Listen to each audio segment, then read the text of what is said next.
All right, let's get this show started. Cory Sandhagen is set to undergo an MRI this week to reveal the extent of the damage done from a submission attempt by Mario Bautista that left him limping for the final 2 rounds of their fight at UFC 329. Cory took to Instagram on Monday evening to show off a gruesome injury to the back of his leg that developed after Bautista went for a Suloyev stretch before transitioning to a knee bar just as the first round was coming to an end. As soon as Sandhagen returned to his feet, he was noticeably limping to his corner between rounds. He now released the following statement: "Frickin' bummer, man. Losing and fighting is the most embarrassing thing ever. Sucks. Pretty sure the knee bar tore my hamstring in the first. Getting MRI this week. It kept locking out weird if I did certain things, so that kind of messed up my game plan. Congrats to Mario, he was well prepared. First was close, but he won it with that knee bar. Second, I won, surprisingly cause leg was jacked. Third, I wanted to have the same round as before but got dropped. Got a fight near perfect to win at the top. Something I need to get better at. Appreciate the love from you guys. Enjoy your week. Love you. Peace." Israel Adesanya and Demetrius Johnson have officially launched their new podcast, Precision. In the very first episode, the two discussed Conor McGregor's injury, with Adesanya saying he believes McGregor's leg was already compromised before he even stepped into the cage. You can watch the full episode on the Precision YouTube channel. The link is in the video description. Hey man, craziest things have happened, but for me, I will say I don't know. That's possible. That's plausible. He could have hurt himself in the warm-up. Even what's his name? Brian Ortega hurt himself being announced in the octagon. So, you know, crazy shit happens in the cage. Who knows? But all I know is when he got to the prep point and he took his Crocs off, he wasn't standing on that leg well. And again, that could have been between that warm-up and that point. So he has to be. But also, you have to realize Conor gets paid. Fuck, who knows how much he get paid for this fight, DJ? I'm gonna estimate over 20 million USD. Whew. So, goddamn. So that came from the soul. Adesanya also revealed that he entered his rematch with Alex Pereira while carrying an injury, but said it was too personal for him to withdraw from the fight. You've gotten into fights, you know, in your training camp where you've been injured before, correct? Yeah, facts. A couple. But the biggest one I'd say was the UFC 287 in Miami against Pereira. I was 10 days out. Had a really bad injury. It was on my right knee. And see, that one's personal though. So that one was more than just my name being on the banner. You know, a lot of people banking on this fight. It was more than that. That was more, if I didn't get the opportunity to do that fight then, I might never have that opportunity again. So I was willing to, you have to risk it. You have to be willing to risk it no matter what. Michael Chandler has come to Conor McGregor's defense following the criticism surrounding UFC 329. In the aftermath of the event, many fans speculated that McGregor entered the fight with a pre-existing injury, analyzing videos and photos circulating online in an attempt to support their theory.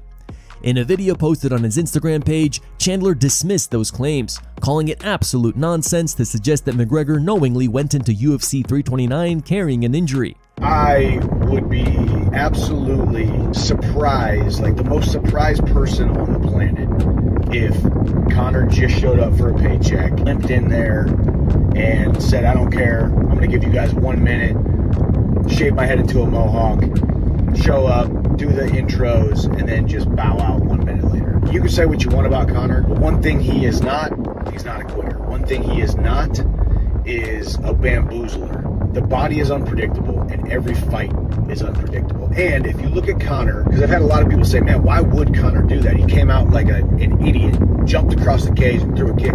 Conor always does that. I'm just as disappointed as you guys were because the T-Mobile Arena was absolutely electric. We finally saw it. You're talking about the guy who's supposed to be disappointed that he's finally making the walk, that he finally showed up. I believe he wants to fight me. I believe he tried to fight me. I believe he wanted to fight me. I believe that's how the negotiations went. Other plans were made. But the honor and the integrity of wanting to stick to and be a man of his word since he pulled out of that fight back in 2024, International Fight Week against me, I think he wanted to actually be a man of his word and see through to putting his name on that dotted line that had my name on it. But I know everybody is disappointed, but keep on watching.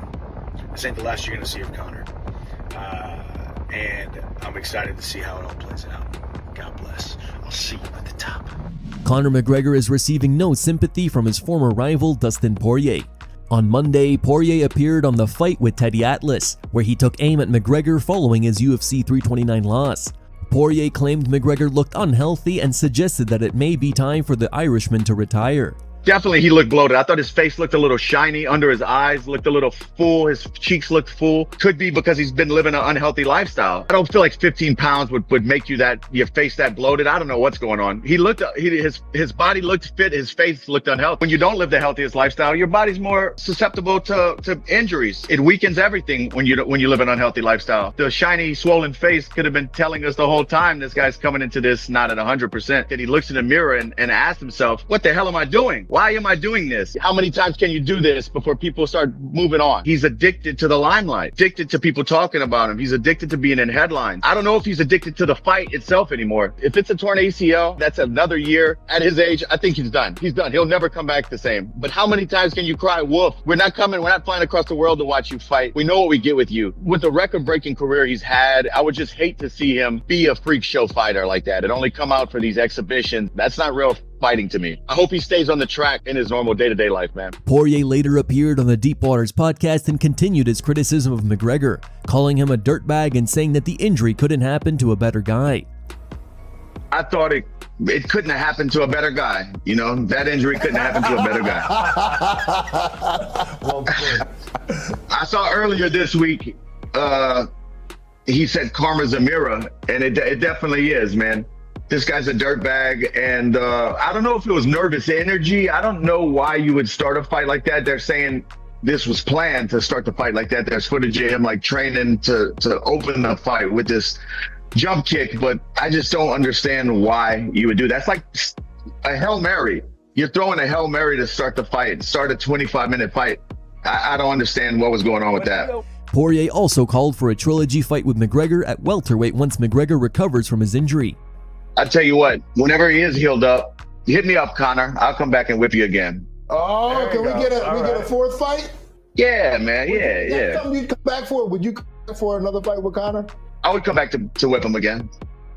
I'd come back to whip him again. Add 170. Add 170. There's no way he would want that. I don't think so. I don't think so either. Dricus du Plessis believes Conor McGregor didn't look like himself at UFC 329. Speaking to Submission Radio, DDP reacted to McGregor's disappointing loss, saying he feels sorry for the former two-division champion and that an injury like that could happen to anyone. Du Plessis also said he saw a different side of McGregor inside the cage, suggesting that the nerves got to him and for the first time in his career, he couldn't hide them.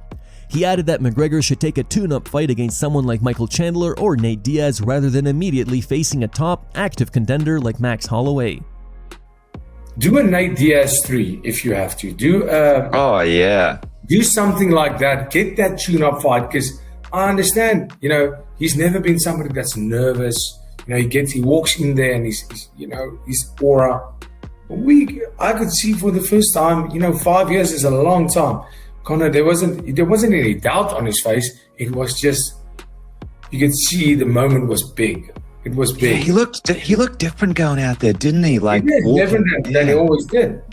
Once the fight started, the old Conor was there, but you could see in the demeanor, in the way his eyes, everything. There wasn't that. I know what to do, what I'm doing here. I know what's gonna happen.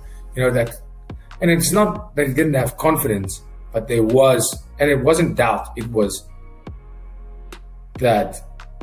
That big moment feeling that we all get, but he has been able to hide it his whole career, and this time you could see it, but that's so normal. So I think get that tune-up fight, get a big fight, maybe do fight a Chandler, that's a fight that, get that fight, get that, just, do something like that. Don't go, Max is a top dog. So that has been so active, competing with the best of the best. So, but I mean, a lot of people giving him so much shit. I think, I'm really happy for him that he turned his life around, and, that he found his religion, and he really seems to be in a good place in his life. And, this loss, this too shall pass. Sean O'Malley is hoping Conor McGregor makes a full recovery following his disappointing UFC 329 loss to Max Holloway. During a recent episode of his podcast alongside the MMA guru, O'Malley revealed that he was praying for McGregor and hopes the Irishman can heal up and make another return to the octagon. I would be honored if he fucking messaged me on IG. He said, brother, it's time we go down that dark path of hell. But I'm hoping I'm hoping he doesn't. I'm really, really, really hoping. I don't pray. I said a prayer last night. I said, God, you did help brother Conor out. Yeah, I don't pray. Don't pray. I said, I want Conor to get through this. O'Malley also expressed his frustration with Petr Yan's inactivity, saying he will declare himself the bantamweight champion if Yan doesn't return to action by October. When the fuck is Petr? Is Petr the champ? Is he active? I don't know. Is Petr inactive? He's not. He's not. Merab was active AF. Peter's been out for a while. They fought in December. He's really January, February, March, April, May, June, July. It's been 7 months. It's been, I mean, that's not terrible for a champion who the division's on fire right now. We need our champion back, and he's not. He's out there getting hair transplant, hanging out with ladyboys. It's pissing me off. God, if they don't fight by October, I might just claim to be champion and defend my belt in December. That'd be fire. I mean, I don't even think anyone would argue that. I literally don't think if Conor McGregor has officially entered the energy drink market with the launch of Mac Energy. Just days after his disappointing loss at UFC 329, McGregor unveiled his latest business venture on social media, posting a promotional video featuring several recognizable names, including boxing champion Ryan Garcia. You know, I've said nothing about this product. No, film away. I've said nothing about this. This Mac Energy is going to blow this colossal industry wide open. This baby is going to rocket ship to the moon. This is a bombshell in a bombshell industry. I didn't build Mac Energy for everyone. I built it for a relentless.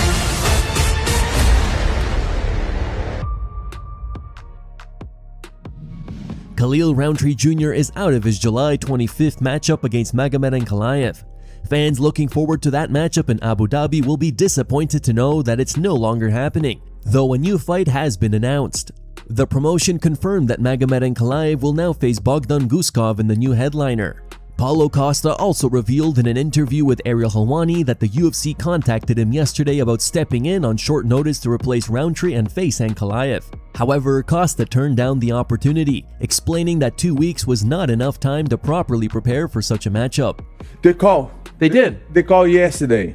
Serious? Yes. Wow. Yeah. What happened? But I think it's so short notice, like less than 14 days to get a fly to Abu Dhabi, 16 hours flying to Abu Dhabi for 5 rounds for the same money and not for interim belt. I don't think this makes sense right now. Did you think about it, or was it a no right away?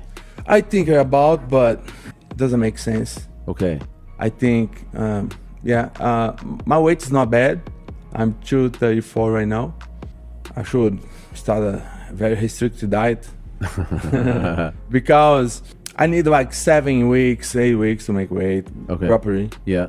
Costa also revealed that he asked the UFC for a ticket to attend UFC 329, but was told the event was already full. Did you go to UFC 329? Saturday? Yeah. No. You watched it? They give me they give me a ticket. Come on. You asked? I asked. And nothing? No. What did they say? We busy, Paulo. We full. How does that make you feel? One of my coaches say, I think they don't want to promote you before you resign. Okay. Are you at peace with that? Are you okay with that?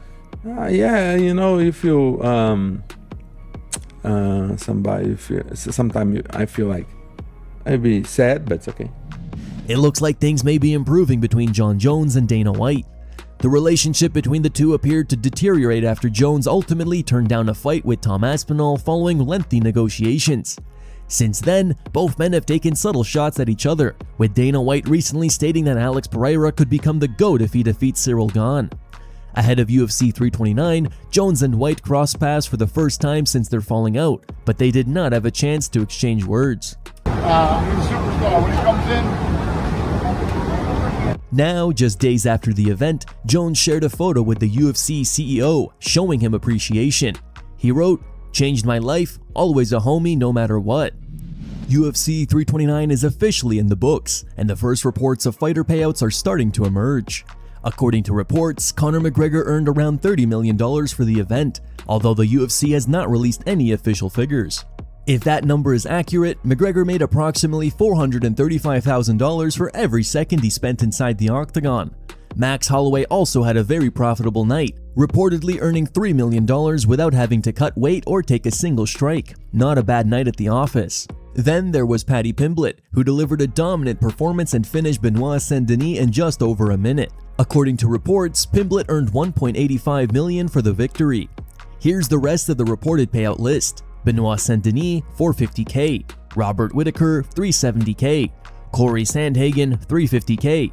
Brandon Royval, $330K. King Green, $300K. Mario Bautista, $250K. Loner Kavanagh, $215K. Cody Garbrandt, $190K. Gable Steveson, $180K. Terrence McKinney, $140K. Luke Riley, $75K. Cody Durden, $65K. Tracy Cortez, $60K. Kai Kamaka, $28K. And John Garza, $12K. Here are the top 3 memes found on the internet. Number 3 meme was posted by Beat Them Guts. Number 2 meme was posted by Raw Power.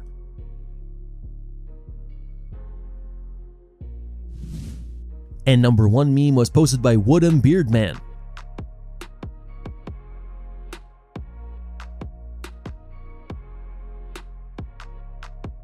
Thank you guys for watching. Don't forget to like this video and subscribe to the channel for your daily dose of MMA.